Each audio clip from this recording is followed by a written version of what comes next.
రారే చూతము రాజసుతుని రేయి జననామాయను రారే చూతము రాజసుతుని రేయి జననామాయను రారే చూతము రాజసుతుని రేయి జననామాయను రాజులకు రాజు మెస్సయ్యా రాజులకు రాజు మెస్సయ్యా రాజితంబగు తేజమదిగో రాజితంబగు తేజమదిగో రారే దేవునికి స్తోత్రం. దేవుని యొక్క మహాకృపను బట్టి మరి గత ఆదివారం నుండి ఆదివారం వరకు దేవుని యొక్క రెక్కల నీళ్ళ భద్రతపరిచి క్షేమం ఇచ్చి భద్రత ఇచ్చి ఆయన కృపలో దేవుని సన్నిధిలో మనం గడపడానికి దేవుడిచ్చిన అవకాశం బట్టి దేవదేవుని మహిమ కలుగును గాక. వాక్య భాగంలోకి వెళ్ళే ముందు వాక్యం చూస్తున్న గ్రూపుల్లో వాట్సాప్లో నా ప్రియమైన సహోదరులకు నా హృదయపూర్వకమైన వందనాలు, అలాగే సంఘ బిడ్డలు కూడా నా హృదయపూర్వకమైన వందనాలు. అయితే ఈరోజు దేవుడు మనతో మాట్లాడినవి దేవుని యొక్క కృపను బట్టి దేవుడు మెత్తన మనసు కలిగి ఉంటే, దీనత్వం కలిగి ఉంటే, మన హృదయాన్ని దేవుని సన్నిధిలోని చక్కగా ప్రార్థనతో ఉంటే దేవుడు చెయ్యాలనుకున్న కీడు తప్పిస్తాడు. కాబట్టి ఈరోజు దేవుడు మనతో మాట్లాడుతున్న మాట విందాము. చదువుకున్న మాటల్లో ఉన్న అమూల్యమైన వర్తమానాన్ని మనం విని ఆ విధంగా మనం ప్రార్థించినప్పుడు దేవుడికి కోపం తెప్పించే పనులు ఏమి చేసినా దేవుడు దగ్గర క్షమాపణ దొరుకుతుంది. కాబట్టి ఈ ఆదివారం గత ఆదివారం చర్చిలో ఆరాధన అయిపోయిన తర్వాత ఇంటికి వెళ్ళి మధ్యాహ్నం బయలుదేరి చెన్నై, హైదరాబాదు, ఇలాగా నాగపట్నం ప్రాంతాల్లో దేవుని యొక్క కృపను బట్టి వెళ్ళడం జరిగింది. దేవుడు ప్రయాణంలో భద్రతనిచ్చాడు. క్షేమ ప్రయాణాలు మాకు చంటి బిడ్డను కూడా పట్టుకొని వెళ్ళాం. దేవుడు భద్రతతో తీసుకొని వెళ్ళి అనుకున్న కార్యక్రమాలన్నింటిలో పాల్పొందించి దేవుడు ఘనమైన దేవుడుగా ఆయన యొక్క ప్రజలు ఎలాగ ఆయన ఆరాధిస్తున్నారో ఆ స్థలాల దగ్గర కూడా దేవుడు తీసుకొని వెళ్ళి చూపించాడు. చక్కగా ప్రయాణాల భద్రతనిచ్చి గత రాత్రి మరి శనివారం రాత్రి ఇంటికి చేరాము. మళ్ళీ ఆదివారం రోజు ఆరాధనకు దేవుడు నిలబెట్టుకున్నాడు. అందును బట్టి దేవదేవుని మహిమ కలుగును గాక. మరి మీ అంత ప్రార్థనలు బట్టి దేవుడు మహాకృపను బట్టి మా ప్రయాణాల భద్రతనిచ్చి క్షేమంగా తీసుకుని వెళ్ళి దేవుడు క్షేమంగా ఇంటికి చేర్చినందుకు దేవదేవుని మహిమ కలుగును గాక. అయితే వెళ్ళిన మేము ఇంకా దేవుళ్ళో బలపరచడానికి, ఇంకా మేము బలపడడానికి, అనేక మందికి దేవుని గురించి ఇంకా చెప్పడానికి దేవుని యొక్క మహాకృపను మాకు కలిగింది. కాబట్టి మనము ఒక చోట ఉండకుండా దేవుడు సంకల్పాల ద్వారా బయటికి వెళ్ళినప్పుడు ఆయన యొక్క గుణము, ఘనత, గౌరవము ఇంకా మనం తెలుసుకున్నట్లుగా దేవుడు చేశాడు. కాబట్టి అలాగే ప్రజలు కూడా దేవుని గురించి అయినవి తెలుసుకొని ఇంకా దేవుని మనం ఇంకా ఎక్కువగా ప్రకటించేవారిగా ఉండాలి. అయితే ఈరోజు దేవుని వాక్యం 2 రాజులు 22:19 ఒక మాట ఉంది, చదువుకుందాం. 2 రాజులు 22:19 ఇశ్రాయేలీయుల దేవుడైన యెహోవా సెలవిచ్చినది మనగా ఈ స్థలము పాడగునని దాని కాపురస్తులు దూషణాస్పదములగుదురని నేను చెప్పిన మాటలను నీవు ఆలకించి మెత్తని మనసు కలిగి యెహోవా సన్నిధిని దీనత్వము ధరించి నీ బట్టలు చింపుకొని నా సన్నిధిని కన్నీళ్లు రాల్చితివి గనుక నీవు చేయు మనవిని నేను అంగీకరించి ఉన్నాను. ఈరోజు మనం చెప్పుకునే దాంట్లో ఏముందంటే, నేను చెప్పిన మాటలను నీవు ఆలకించి మెత్తని మనసు కలిగి యెహోవా సన్నిధిని దీనత్వము ధరించి నీ బట్టలు చింపుకొని నీ సన్నిధిని, దేవుని యొక్క సన్నిధిని, నా సన్నిధిని కన్నీళ్లు కార్చితివి గనుక నీవు చేయి మనవి నేను అంగీకరించాను. మొట్టమొదటిగా మనం చదువుకునే దాంట్లో ఏముందంటే, మొదట మనం చదువుకున్న దాంట్లో మెత్తని మనసు కావాలట 1, యెహోవా సన్నిధిలో దీనత్వం కావాలట 2, నీ బట్టలు చింపుకొని నా సన్నిధిని కన్నీళ్లు కార్చు. బట్టలు అంటే ఇవి వేసుకునేవి కాదు, హృదయము చించుకొని దేవుని దగ్గర మనం దేవుడి సన్నిధిలో కన్నీళ్లు కారిస్తే మనవి దేవుడు ఆలకిస్తాడట. కాబట్టి కొంతమంది భక్తులు ఇలాగనే దేవుని దగ్గర కన్నీరు కార్చి దీనత్వం కలిగి మెత్తని మనసు కలిగి ఆ సన్నిధిలో అలా ప్రార్థించినప్పుడు దేవుడు కార్యాలు చేశాడు. అంటే ఇక్కడ యోధారాజు అన్నాడట. యోధారాజు ద్వారా ఒక వర్తమానం వచ్చిందట. చదువుకుంటే 19 కాకుండా ఒక 16లో చదువుకుందాం. యెహోవా సెలవిచ్చినది ఏమనగా, యోధారాజు చదివించిన గ్రంథంలో వ్రాయబడి ఉన్న కీడంతటిని ఏదియు విడిచిపెట్టకుండా నేను ఈ స్థలం మీదకి దాని కాపురస్తుల మీదకి రప్పింతును. ఈ జనులు నన్ను విడిచి ఇతర దేవతలకు ధూపం వేయచ్చు తమ సకల కార్యముల చేత నాకు కోపము పుట్టించి ఉన్నారు గనుక నా కోపము ఆరిపోకుండా ఈ స్థలం మీద రగులు కొనుచున్నది. యెహోవా యొద్ద విచారణ చేయుటకు మిమ్మును పంపిన యోధారాజునకు ఈ మాట మరి తెలియజేయుచుండిరి. ఇశ్రాయేలు దేవుడని యెహోవా సెలవిచ్చినదేమనగా, ఈ స్థలము పాడవునని దాని కాపురసులు మరి నేను దేవుని యొక్క యోధారాజు ఆ ఒక వర్తమానం పంపించినప్పుడు ఆ దేవుడు సంకల్పము, దేవుని యొక్క మాట అక్కడ ఏముందట, దేవునికి కోపం పుట్టించే పనులు అక్కడ జనులు చేస్తున్నారట. మరి దేవునికి కోపం పుట్టించే పనులు వారు ఏం చేశారు? ఈ జనులు నన్ను విడిచి ఇతర దేవతలను ధూపం వేయించు తమ సకల కార్యముల చేత నాకు కోపం పుట్టించి ఉన్నారు కనుక నా కోపం ఆరిపోకుండా ఈ స్థలం మీద రగులుకుంటుంది. దేవుని యొక్క కోపము ఆరిపోకుండా ఆ స్థలం మీద రగులుకుంటున్న సమయంలోనే మరి తిరిగి యోధారాజు ఆ ఒక మాటను ఆ విధంగా తెలియపరిచినప్పుడు దేవుడు తిరిగి తెలియపరిచాడు. ఈ జనులు సరిగ్గా భక్తి భావం లేని వారు ఏం చేస్తున్నారంటే ఇతర దేవతలకు వారు పూజిస్తున్నారు. ఆ ధూప నైవేద్యాలను వారు పాలు పంచుకుంటున్నారు. నాకు అది చూసినప్పుడు నాకు చాలా కోపం పడుతుంది. దేవునికి కోపాన్ని రగిలిస్తూ ఉన్నారు, దేవునికి కోపం పుట్టిస్తున్నారు. అలాంటి టైంలోనట యెహోవా యొక్క విచారణ చేయటకు మిమ్మల్ని పంపిన యోధారాజునకు ఈ మాట తెలియచెప్పండి. నా దగ్గర విచారించడానికి వచ్చారు కానీ నేను తిరిగి మీకు చెప్పి పంపిస్తున్నాను. ఏ యోధారాజు దగ్గర నుండి మీరు వచ్చి మాట్లాడారో అక్కడికే మీరు వెళ్ళి ఈ మాటలు తెలియపరచండి. ఇశ్రాయేలు దేవుడిని యెహోవా సెలవిచ్చినది ఏమనగా, ఈ స్థలం పాడవునని దాని కాపురస్తులు దోషుల స్వతములవుతారని నేను చెప్పిన మాటలను నీవు ఆలకించి మెత్తని మనసు కలిగి యెహోవా సన్నిధిని దీనత్వం ధరించుకొని నీ బట్టలు చింపుకొని నా సన్నిధిని కన్నీళ్లు కార్చితివి కనుక నీవు చేయి మనము నేను అంగీకరించి ఉన్నాను. నేను నిన్ను నీ పితరుల యొక్క చేర్చుదను. నీవు నెమ్మది నొందిన వాడవై సమాధికి చేరబడవు. నేను ఈ స్థలం మీదకి రప్పింపబోవు కీడును నీవు నీ కన్నులతో చూడనే చూడవు. ఇది యెహోవా వాక్కు. అంతటా వారు ఈ వర్తమానమును రాజునద్దకు తెచ్చిరి.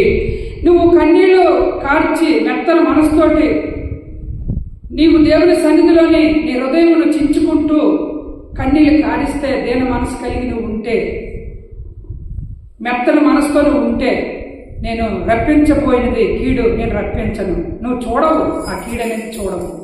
ఈ మాట తిరిగి మీరు వెళ్ళి ఇదే యెహోవా వాక్కు. అంతటా వారు ఈ వర్తమానమును రాజునద్దకు తెచ్చిరి. తిరిగి దేవుని దగ్గరికి యోధారాజు దగ్గర నుండి వచ్చిన వర్తమానం తిరిగి దేవుడు యోధారాజుకి వర్తమానం పంపించాడు. ఎప్పుడు దేవుని హృదయం మారిపోయిందంటే మెత్తన మనసు కలిగి ఉన్నప్పుడు. అమ్మా సౌండ్ చేయకూడదు. ఎప్పుడంటే మెత్తన మనసు కలిగి ఉండాలట దేవుని దగ్గర ప్రార్థించినప్పుడు. అంతేకాదు ఏమనుంది, దీనత్వం కలిగి ఉండాలట. దేవుడి సన్నిధిలోనే దీనత్వం కలిగి ఉండాలి. మెత్తన మనసు కలిగి ఉంటే మరి నీ హృదయాన్ని నీవు దేవుడి సన్నిధిలోని చింపుకొని దేవుని దగ్గర ప్రార్థిస్తే దేవుడు మనం ఆలకిస్తాడట. చెయ్యాలనుకు ఈ కీడు దేవుడు చేయకుండా తప్పిస్తాడట. అదే కదా మనం చదువుకున్న దాంట్లో ఏముందంటే, ఈ స్థలం మీదకి రప్పింపబో కీడును నీవు నీ కన్నులతో చూడనే చూడవు. ఇది యెహోవా వాక్కు. ఎందుకంటే అతను ప్రార్థించాడు, మెత్తన మనసుతో కన్నీళ్లు కార్చాడు, దేవుని హృదయాన్నే మార్చాడు. కాబట్టి దేవుని పిల్లలమైన మనము ఈరోజు నేర్చుకుంటున్న మాటలు మరి మెత్తన మనసు కలిగి ఉండాలి, దీనత్వం కలిగి ఉండాలి. వాటి నిమిత్తం 2 మాటలు చదువుకుందాం. మొదటి సమూయేలు 24:4 ఒక మాట ఉంది. 24:4 ఒక మాట మనకు కనబడుతుంది. దావీదు జనులు, ఇదిగో నీ దృష్టికి ఏది మంచిదో అది నీవు అతనికి చేయనట్లు నీ శత్రువును నీ చేతికి అప్పగింతును. యెహోవా నీతో చెప్పిన దినము వచ్చినని అతనితో అనగా, దావీదు లేచి వచ్చి సౌలునకు తెలియకుండా అతని పై వస్త్రమును చెంగును కోసెను. అంటే దావీదుకు సౌలు ఏమైపోయాడు? శత్రువు అయిపోయాడు. దావీదు ఎక్కడ దొరికితే అక్కడ చంపేద్దాం రకరకాలుగా ప్లాన్లు వేస్తా ఉన్నాడు. అయితే ఆ శత్రువు దావీదుని చంపడానికి చూసినప్పుడు దేవుడు అంటున్నాడు, దావీదు నీ శత్రువు నీ స్థలం దగ్గరే ఉన్నాడు, నీ చేతికి నేను అప్పగిస్తున్నాను అన్నాడు. అయితే ఇప్పుడు దావీదుని గబగబ వెళ్ళి సౌలుని చంపివచ్చు, ఎందుకంటే ఆయన చేతికి అప్పగించాడు దేవుడు. కానీ అతను ఒకటి ఏముందంటే అక్కడ చదువుకున్న దాంట్లో ఆయన పై వస్త్రమునట చెంగునట కోసాడట, అంతే, ఆయన చంపలేదట. పై వస్త్రం చెంగు కోస్తే చంపినంత పనే. ఆ వస్త్రమును, ఆ ఘనతైన వస్త్రమును కొయ్యటం అంటే ఆ మనిషిలోనున్న విలువ గౌరవం పోయినట్టుగా కదా. రాజు వస్త్రాలు ధరించుకున్న వస్త్రాలు పోయడం ఏమైనా ఉందా? కన్నం పెట్టింది ఏమైనా ఉందా? చిరిగిపోయింది ఏమైనా ఉందా? రాజు వస్త్రం అనేది ఎంత మరి ఒక అందమైన వస్త్రం ఉంటుంది, ఎంత వాల్యుబుల్ అయిన వస్త్రం ఉంటుంది. చిరిగిపోయిన వస్త్రము, కోసిన వస్త్రం అని అంటే వాల్యూ ఉంటుంది ఆ మనిషికి. అయితే మరి దావీదేమో ఏం చేశాడటంటే పై వస్త్రము చెంగును కోసెను. అక్కడ చదువుకున్న దాంట్లో మరొక మాట కనబడుతుంది, సౌలు పై వస్త్రములను తాను కోసినని దావీదు మనసు నొచ్చుకుంది. ఆయన వస్త్రం ఈయన కోసినందుకు ఈయన మనసు నొచ్చుకుంది. కోసాడు కానీ మనసు నొచ్చుకుంది. అంటే మెత్తని మనసు. దావీదు మనసు అలాంటిది, మెత్తని మనసు. కఠినాత్ముడు కాదు, మెత్తని మనసు అయిపోయిందట. మెత్తని మనసు అయిపోయి దావీదు మనసు నొచ్చుకుందట. మెత్తని మనసులోనే ఎప్పుడు కూడా నొప్పి అనేది ఉంటుంది. రాయి మనసుకి ఎప్పుడు నొప్పి ఉండదా? అవి చూస్తుంటే ఆఫ్టరాల్ కింద ఉంటారా, మనకెందుకు ఆలిపోతే, మనకెందుకు ఈల్చిరిగిపోతే, మనకెందుకు ఆలు చచ్చిపోతే, మనకెందుకు ఎలిగి దెబ్బలు తగిలి, మనకెందుకు ఆలు ఎలా పోతే, మనకెందుకు అంటారట. కానీ మన పట్ల శత్రువులుగా వారు ఉన్నప్పటికీ మనం వారి పట్ల మంచి చేస్తున్నప్పుడు, మంచి పనులు మనం చేస్తున్నప్పుడు, మనల్ని వేధిస్తున్నప్పటికీ మన మనసు ఎలాంటిది? మనం ఎందుకు చేస్తున్నాము? మెత్తన మనసు. దేవుని దగ్గర మరి ఎవరిని మనం నొప్పించే మనసు దేవుడు మనకి ఇవ్వలేదు. కాబట్టి దావీదు కూడా అన్నట మెత్తని మనసు కలిగి ఉన్నాడు కాబట్టి అతని మనసులో నొచ్చుకున్నాడట. అయ్యో, పై వస్త్రాన్ని చెంగును ఎందుకు కోసాను? దావీదు మనసు నొచ్చుకుంది కోసినందుకు.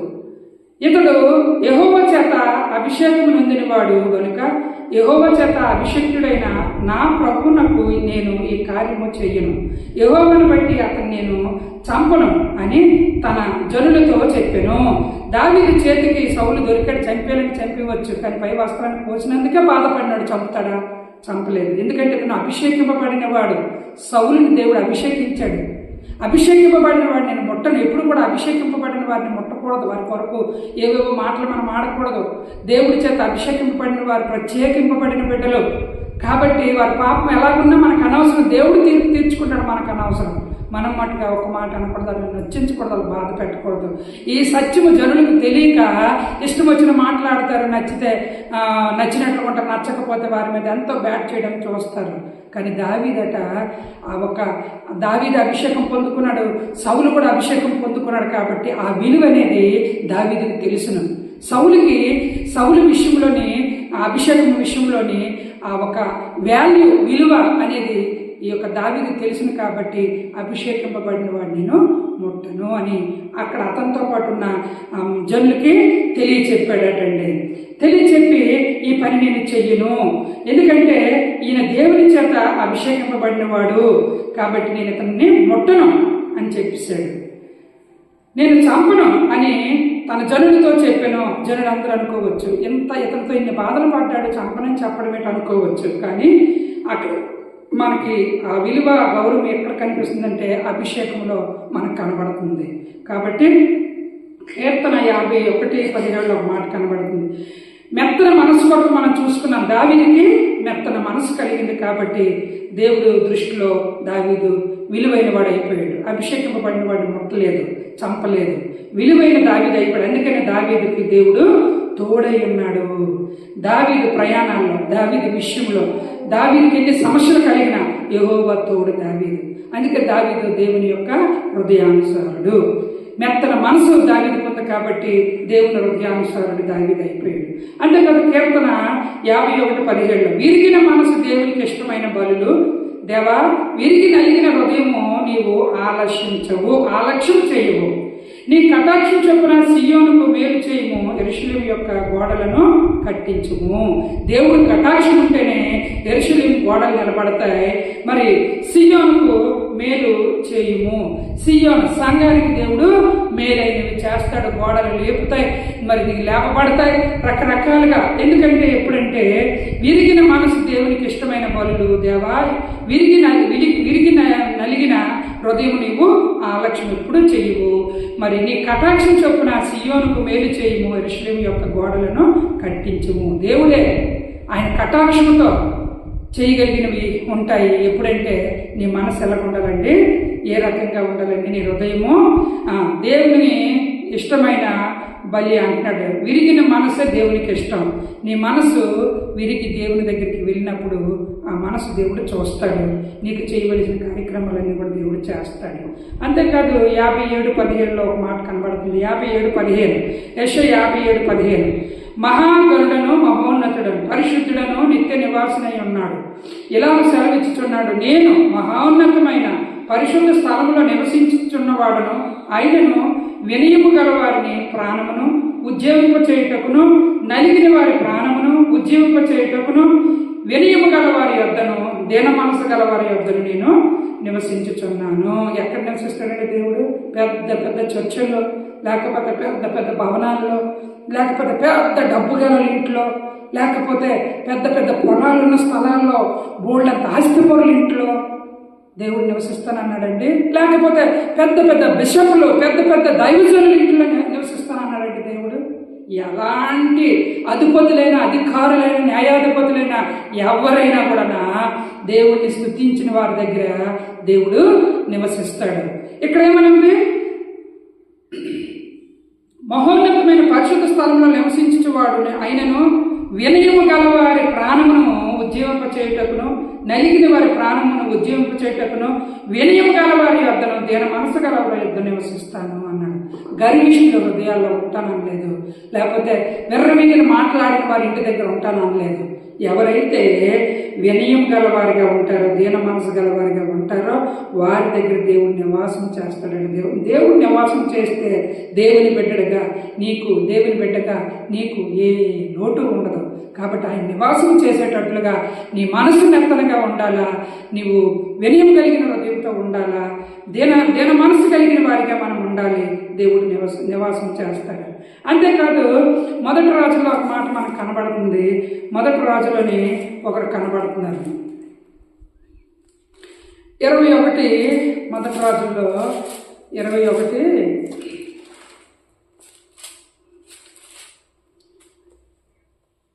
1 రాజుల్లోని 21-29 ఒక మాట ఉంది, చదువుకుందాం. ఆహాబు నాకు భయపడి వినయముగా ప్రవర్తించుట చూచితిని, నాకు భయపడి అతడు వినయముగా ప్రవర్తించుట చేత ఆ అపాయము అతని కాలమందు సంభవింపకుండా ఆపి అతని కుమారుని కాలమందు అతని కుటుంబీకుల మీద నేను దాన్ని రప్పించుదను. ఇక్కడ మరి చదువుకునే దాంట్లో ఆహాబు ఏమిటి? ఆహాబు ఆ నగరానికి ఆనుకుని ఉన్న ఆ ఒక ద్రాక్ష తోట విషయంలోని యెజబేలు కూడా ఈ ఒక ద్రాక్ష తోట విషయంలోని అక్కడ అతన్ని హతమార్చినట్లుగా బైబిల్లో కొన్ని మాటలు మనకు కనబడుతున్నాయి. ఇవి ఒక వ్యతిరేకమైన ఆ బుద్ధి కలిగి వారు అక్కడ నడుచుకున్నారు కాబట్టి, ఆ ఒక అత్యాసక్తి కలిగి బుద్ధితో వారు నడుచుకున్నారు కాబట్టి దేవుడికి చాలా కోపం వచ్చింది. ఆహాబు నాకు భయపడి వినయముగా ప్రవర్తించుట చూచితిని, నాకు భయపడి అతడు వినయముగా ప్రవర్తించుట చేత మరి ఆ అపాయం అతని కాలమందు సంభవింపకుండా ఆపి అతని కుమారుని కాలమందు. చూడండి, మన కాలం అయిపోయింది, మనం చేసిన తప్పులు మనతో అయిపోయింది అనుకుంటాం, కానీ మనము చేసినప్పుడు మన కాలంతో అయిపోయింది అనడానికి లేదు. దేవుడు వాక్యం ఇక్కడ చదువుతుండడం మనకు కనబడుతుంది. ఏం కనబడుతుంది? నీవున్న కాలంలో జరగదు కానీ నేను ఆపుతాను, కానీ నీ కుమారులు కుమార్తెలు నీ పిల్లల కాలంలో నా కీడు రప్పిస్తానని దేవుడు వాక్యం సెలవిస్తుంది. ఎప్పుడైనా మనము మంచి చెయ్యాలి, మంచిగా మనం నడుచుకోవాలి. మరి ఏది కూడా ఆశించకుండా దేవుడి విషయంలోనే మనము ఖచ్చితంగా బ్రతికినప్పుడు మరి మనము మన బిడ్డలు అంత క్షేమంగా ఉన్నట్లుగా, తరతరములు క్షేమంగా ఉన్నట్లుగా, పిల్లలు కూడా క్షేమంగా ఉన్నట్లుగా మొట్టమొదటి వారమే మంచి నడత నడిచినప్పుడు దేవుని దృష్టిలో, దేవుని యొక్క ఆ కనుదృష్టిలోని భక్తి భావం కలిగి మనం ఉన్నప్పుడు మన పిల్లల మీదకి ఏ కీడు దేవుడు రప్పించడు. అంతేకాదు 2 రాజుల 22:11 రాజు ధర్మశాస్త్రము గల ఆ గ్రంథం మాటలు విన్నప్పుడు తన బట్టలు చింపుకొనెను. ఆ గ్రంథం విప్పినప్పుడు బట్టలు చింపుకుంటూ మరి ఈ ఒక కీడులు ఏవి కూడా మన మీదకి రానివ్వకుండా హృదయాన్ని చింపుకుంటూ దేవుడి పాదాల చెంతలో ప్రార్థించినప్పుడు, తండ్రి నీవే మా దిక్కు, మా పాప దోషములు మా పిల్లల మీదకి కానీ పిల్లల మీదకి కానీ రాకుండా ఖచ్చితమైన బ్రతికేటట్లుగా చెయ్యండి తండ్రి అని మనము అడిగినప్పుడు దేవుడు ఆ రప్పించవలసిన కీడును కూడా దేవుడు రప్పించడు. మొట్టమొదటిగా మనం చదువుకున్న దాంట్లో ఏముందండి, ఆ భక్తుడు ఏ విధంగా చదువుతున్నాడు, యోధారాజు ద్వారా వచ్చిన వర్తమానం తిరిగి యోధారాజు దగ్గరికి వెళ్ళిపోయింది. అక్కడ చదువుకున్న దాంట్లో ఏముందంటే, యెహోవా సన్నిధిని దేనంతం ధరించుకొని నీ బట్టలు చింపుకొని నా సన్నిధిని కన్నీళ్లు కార్చితివి గనుక నీవు చేయు మనవిని నేను అంగీకరించి ఉన్నాను. మనము చేసిన మనవి దేవుడు అంగీకరించిన వాడు కాబట్టి నీవు నేను దేవుడి సన్నిధిలో చేసిన మనవిని దేవుడు ఆలకించి ఆయన చేయబోతున్న కీడును తప్పించాడు. కాబట్టి ఎప్పుడు కూడా దేవుడు తప్ప ఆరాధనకి అర్హుడు ఇంకొకటి ఏవీ లేవు. ఏ బొమ్మను తయారు చేసుకుని ఆరాధించడానికి కూడా అవి కావు.